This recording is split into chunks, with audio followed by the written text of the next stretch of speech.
So today I had a conversation with an older black man in my family, and we were having a conversation. He was determined to try and get me to debate him, and I was like, you know what, fine. And he wound up bringing up that I called him a misogynist a couple years ago, and I said, yeah, because you're a misogynist. And he was upset. You think it's okay to insult me? And I hadn't heard it that way. And so I was like, you know what? Let me pause. Let me hold space for this. I have hurt you. I didn't realize that. And it appears, since, I know that you love me, that you seem to be unaware of how you have hurt me.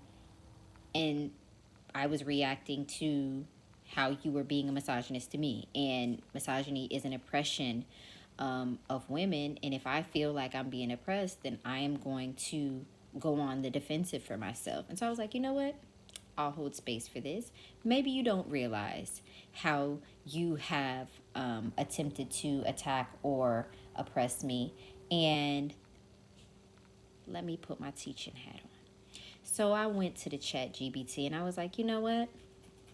ChatGPT, please give me a simple, firm, but empathetic breakdown of the misogynist microaggressions black men born in the 60s into Christian homes in the United States were socialized into, so they can come into self-awareness and emotional intelligence of women's right to autonomy and joy independent of men. And this is what they gave me, baby. They said, here's a clear, no fluff, but compassionate breakdown that speaks directly to black men of that generation, acknowledging the history they were born into while firmly naming the harmful patterns. So it's about self awareness, not about shame. And that's what I like. Ain't nobody trying to shame anybody, because at the end of the day, we're trying to fix something. We're not trying to beat somebody over the head and tell them they're terrible, because then it just turns into a cycle. Let's get the information in a way that we can receive it so that we can be active with the change.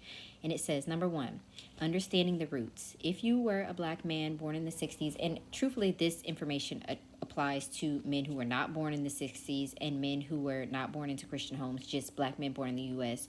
or even globally. So here we go. You were raised in a time when racism was still overt and systemic. Still valid. The church was often the main community anchor. Still valid in 2025.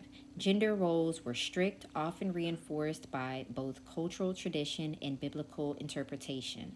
Survival